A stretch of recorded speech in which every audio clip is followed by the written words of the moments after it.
शब बारात में बेरी के पत्ते से नहाने के क्या फायदे हैं और किस तरह से नहाए, ये भी हम आपको बताएंगे। और प्यारे दोस्तों, साथ ही साथ हम आपको इसी वीडियो में ये भी बताएंगे कि शब बारात में किन किन लोगों की मगफिरत नहीं होती, यानी किन किन लोगों को अल्लाह तबारक व ताला इस रात भी माफ नहीं करता। ये 8 लोग कौन कौन से हैं, इसके साथ साथ हम आपको बताने वाले हैं कि शब बारात में दुआ किस तरह करे कि वो दुआ कबूल हो जाए। और ये भी बताएंगे कि शब बारात में हमारे प्यारे नबी हुजूर सल्लल्लाहु ताला अलैहि वसल्लम क्या अमल करते थे और शब बारात क्यों मनाते हैं। प्यारे दोस्तों, एक ही वीडियो में ये सारी बातें आप जान पाएंगे, इसीलिए इस वीडियो को पूरा आखिर तक जरूर देखें। प्यारे दोस्तों, हम आपको बता दें कि बेरी के पत्ते से नहाने यानी गुस्ल करने का तरीका और उसके फायदे के बारे में। प्यारे दोस्तों, शब बारात की जो रात आती है, इस रात में आपको एक गुस्ल करना होता है। ये गुस्ल बड़ा ही फायदा देता है। इस गुस्ल के जरिए से आप अनगिनत फायदे हासिल कर सकते हैं। दोस्तों, शब बारात शाबान की 15वीं रात 14 तारीख के गुजर जाने के बाद मगरिब की नमाज पढ़ लेने के बाद आप पूरी रात भर कभी भी ये गुस्ल कर सकते हैं, कभी भी आप नहा सकते हैं। इस गुस्ल का जो वक्त है, जो टाइम है, वो मगरिब के वक्त से फजर के वक्त तक पूरी रात है। यानी पूरी रात में आप कभी भी गुस्ल कर सकते हैं, कभी भी नहा सकते हैं, लेकिन नहाने में थोड़े बहुत कुछ काम कर लेने हैं। इसके बारे में कहा जाता है कि जब कोई इंसान ये गुस्ल करता है तो अल्लाह तबारक व ताला उसे पूरे साल यानी अगले शब बारात तक किसी भी तरह के जादू, आसेब, सहर से उसकी हिफाजत फरमाता है। तो दोस्तों, ये गुस्ल किस तरह से करना है, ये तरीका आपको बताते हैं, ध्यान से सुनिए। सबसे पहले आप दिन में ही 7 बेरी के पत्तों का इंतजाम कर ले। बेर के दरख्त आपको कहीं भी मिल जाएंगे, चाहे वो रेगिस्तानी इलाका हो, हरियाली इलाका हो या फिर पहाड़ी इलाका हो, कहीं भी आपको बेरी के दरख्त देखने को मिल जाएंगे। दरख्त छोटा हो या बड़ा, उसके साथ पत्ते इंतजाम कर लेने के बाद जब मगरिब की नमाज हो जाए तो मगरिब की नमाज के बाद आपको वो 7 पत्ते एक पानी के बर्तन में डाल देना है, या फिर जिस बर्तन में आप पानी गर्म करते हैं उस बर्तन में डाल देना है और उसको आप गैस में गर्म करें या हीटर के जरिए से गर्म करें। किसी भी तरीके से आप पानी को गर्म कर सकते हैं। थोड़ी देर के बाद जब वो पानी नहाने के लायक गर्म हो जाए और आप चाहते हैं कि उस पानी में थोड़ा ठंडा पानी मिला ले तो मिला सकते हैं, और अगर नहीं मिलाना चाहते हैं तो उसी गर्म पानी से आप गुस्ल कर लेंगे। बस इतना ही आपको करना है, वो भी शब बारात में, यानी जो रात आएगी शब बारात की, उस रात आपको ये अमल करना है, यानी ये काम करना है, ये गुस्ल करना है। इंशाअल्लाह तबारक व ताला इस गुस्ल की बरकत से आप पूरे साल जादू, सहर, आसेब और दूसरे फितनों, बलाओं और मुसीबतों से महफूज रहेंगे। अल्लाह तबारक व ताला आपके घर में भी बरकत नाजिल फरमाएगा। उसके बाद आप नवाफिल अदा करें, कुरान पाक की तिलावत करें, सूरे पढ़े, निस्फ शाबान पढ़े और भी बहुत सारे जो अमल है, नेक काम है, वो करें, जैसा सदका खैरात करें। इससे भी बेपनाह बरकत आपको हासिल होगी। प्यारे दोस्तों, शाबान इस्लामी साल का 8वां महीना है और ये वो महीना है जिसमें बंदों के अमाल अल्लाह तबारक व ताला की बारगाह में हाजिर किए जाते हैं और ये महीना रमजान के करीब है। इसीलिए जब भी ये महीना आता है तो हमारे नबी मोहम्मद मुस्तफ़ा सल्लल्लाहु अलैहि वसल्लम ये दुआ फरमाते कि ऐ अल्लाह, हमारे लिए रजब और शाबान के महीने में बरकत अता फरमा और हमें रमजान के महीने तक सलामती के साथ पहुंचा दे। और आप सल्लल्लाहु अलैहि वसल्लम ज्यादातर नफली रोजे शाबान के महीने में ही रखा करते थे और इसकी वजह आप फरमाते थे कि इस महीने में मलकुल मौत यानी मौत के फरिश्ते को उन लोगों के नाम की लिस्ट दी जाती है जो 1 साल के अंदर मरने वाले हैं, जो इस साल मरेंगे। तो मैं चाहता हूँ कि मेरा फैसला रोजे की हालत में किया जाए। प्यारे दोस्तों, शाबान के महीने में एक बरकत और फजीलत वाली रात आती है जिसको शब बारात कहते हैं, जो कि शाबान की 15वीं रात होती है और इस रात में नफली इबादत की बहुत फजीलतें हैं। अब आपको बताते हैं कि शब बारात क्या है। तो शब बारात को हिंदी में रात कहते हैं और बारात का मतलब है बरी होना, आजाद होना, यानी गुनाहों से छुटकारा मिल जाना। اور عربی مہینے کی 15 شعبان کو یہ رات ہوتی ہے جس کو شب بارات کہتے ہیں۔ اس رات کی اتنی فضیلت ہے کہ اگر کوئی بندہ ثواب کی امید کے ساتھ عبادت کرتے ہوئے اللہ تبارک و تعالیٰ سے اپنے گناہوں کی معافی مانگے تو اللہ تبارک و تعالیٰ بہت جلد اس کے گناہوں کو معاف کر دے گا۔ اب آپ کو بتاتے ہیں کہ فضیلت والی راتیں کون کون سی ہیں۔ نمبر 1 لیلۃ القدر جو رمضان کے آخری عشرے میں ہوتی ہے۔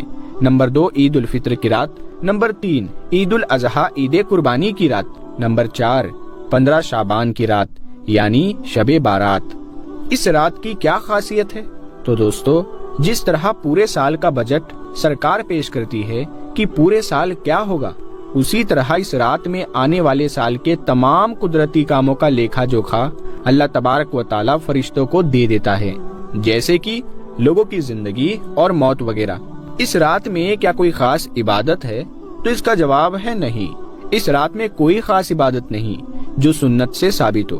ہاں، نفلی عبادت کوئی بھی کر سکتا ہے، جیسے نفل نماز پڑھنا، قرآن کی تلاوت کرنا، اللہ کا ذکر کرنا، دعا کرنا، کیونکہ یہ رات بخشش کی رات ہے، اسی لیے اللہ کے سامنے اپنے گناہوں کی معافی ضرور مانگنا۔ کیا اس رات میں صلاۃ التسبیح پڑھنا ضروری ہے؟ تو اس کا جواب ہے نہیں۔ جیسا کہ ہم نے آپ کو پہلے بتایا، اس رات میں کوئی عبادت خاص نہیں ہے۔ ہاں، نفلی عبادت جو بھی چاہے کر سکتے ہیں۔ جہاں تک صلاۃ التسبیح کی بات ہے تو یہ نماز نفل ہے اور فضیلت والی ہے، آپ چاہے تو پڑھ لیں، کیونکہ اس نماز کی اتنی فضیلتیں ہے کہ اس کو صرف اسی رات میں نہیں بلکہ پورے سال میں کئی بار پڑھنا چاہیے۔ اب بات آتی ہے، کیا صلاۃ التسبیح جماعت کے ساتھ پڑھی جا سکتی ہے؟ تو اس کا جواب بھی ہے نہیں۔ نفل نماز جماعت کے ساتھ نہیں پڑھی جاتی بلکہ اسے الگ الگ اپنے طور پر پڑھنا چاہیے۔ اس رات میں عبادت مسجد میں کرے یا گھر میں؟ تو ہمارے پیارے نبی حضور صلی اللہ علیہ وسلم نے فرمایا کہ اپنے گھروں کو قبرستان نہ بناؤ۔ مطلب یہ ہے کہ فرض نماز کے علاوہ نفل سنتوں اور ذکر سے اپنے گھر کو منور اور روشن کرو، اور اس رات میں عبادت نفلی ہے، اسی لیے یہ گھر میں کرے تو زیادہ بہتر ہے، کیونکہ نفلی عبادت کے لیے لوگوں کو جمع ہونا ٹھیک نہیں ہے۔ اپنے طور پر جتنا ہو سکے کرنا چاہیے۔ شب بارات میں ہمارے نبی صلی اللہ علیہ وسلم کا کیا عمل تھا، یعنی وہ کیا کرتے تھے؟ حضرت عائشہ صدیقہ رضی اللہ تعالی عنہا فرماتی ہے کہ نبی پاک صلی اللہ علیہ وسلم 15ویں شعبان کو گھر تشریف لائے اور ابھی پورے کپڑے اتارے بھی نہیں تھے کہ پھر پہن لیے اور گھر سے نکل پڑے۔ میں بھی پیچھے پیچھے چلی گئی یہ دیکھنے کے لیے کہ آپ کہاں جا رہے ہیں۔ تلاش کرتے کرتے میں نے آپ کو دیکھا کہ آپ مسلمانوں کے قبرستان میں ہیں اور مومنوں کے لیے دعائیں مغفرت کر رہے ہیں۔ تو ہمیں بھی چاہیے کہ اس رات کے آخری حصے میں قبرستان جائے اور اپنے مرحومین کے لیے دعائیں مغفرت کرے۔ اب بتاتے ہیں کہ شب بارات میں دعا کیسے کرے۔ اگر کوئی عربی دعا یاد نہ ہو تو اس طرح دعا کر لے، اے میرے اللہ، تو ہی سب پر احسان کرنے والا ہے، کوئی تجھ پر احسان نہیں کر سکتا۔ اے امت پر مہربانی کرنے والے، اے بندوں کو عطا کرنے والے، تیرے سوا کوئی معبود نہیں۔ تو گرتوں کو تھامنے والا ہے، بے پناہوں کو پناہ دینے والا ہے، پریشان حالوں کا اور مصیبت کے ماروں کا تو ہی سہارا ہے۔ اے اللہ، تیرے سوا کس سے مانگو، تو ہی داتا ہے، میری بدقسمتی کو دور کر دے اور اپنے حلال رزق سے مجھے محروم نہ کر، بے شک تو ہر چیز پر قدرت رکھنے والا ہے۔ اے اللہ، میری پریشانیوں کو دور فرما، چاہے ان کو جانتا ہوں یا نہیں، یقیناً تو ہی سب سے زیادہ احسان کرنے والا ہے۔ اے اللہ، نیک اولاد عطا فرما اور ہماری مغفرت فرما۔ اے اللہ، تمام گناہوں کو معاف فرما، وہ چھوٹے ہو یا بڑے، جان بوجھ کر کیے گئے ہو یا انجانے میں، اجالے میں کیے گئے ہو یا اندھیرے میں۔ اور اے اللہ، آئندہ ہمیں گناہوں سے بچنے والا بنا دے اور ان گناہوں کی نحوست کو مٹا دے۔ اے اللہ، ایمان پر خاتمہ فرما دے، ہمارے ماں باپ، استاد اور تمام مسلمانوں کی مغفرت عطا فرما اور ان کی نیک دعاؤں کو قبول فرما دے۔ اے اللہ، ہمیں مانگنا نہیں آتا، ہمیں وہ سب عطا فرما دے جو نبی صلی اللہ علیہ وسلم نے تجھ سے مانگا اور جن چیزوں سے ہمارے نبی نے پناہ مانگی۔ اے اللہ، ان تمام چیزوں سے ہمیں بھی پناہ دے دے۔ پیارے دوستو، اس رات میں کن لوگوں کی مغفرت نہیں ہوتی یہ جان لینا بھی ضروری ہے۔ तो नंबर 1 है मुशरिक, अल्लाह के अलावा किसी और से फायदे और नुकसान की उम्मीद रखना और अल्लाह के अलावा किसी और को पूजना और उसकी इबादत करना। ऐसा शख्स इस रात में बख्शा नहीं जाता जब तक कि वो तौबा ना कर ले। नंबर 2, दिल में कीना रखने वाला। अब ये कीना किसे कहते हैं?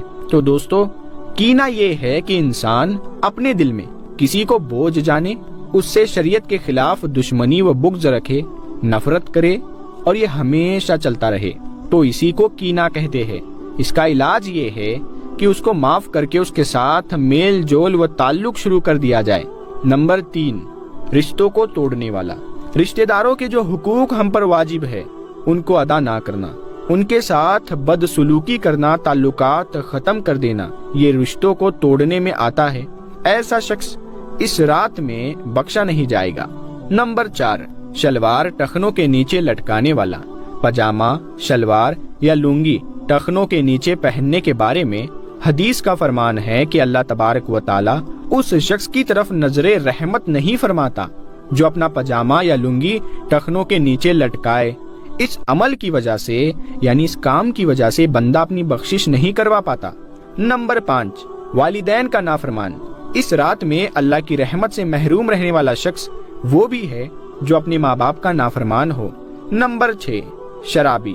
शराब और नशे का आदी शख्स भी माफ नहीं किया जाएगा। नंबर 7, नाहक कत्ल करने वाला, किसी बेकसूर का कत्ल करने वाला। नंबर 8, जिना करने वाला।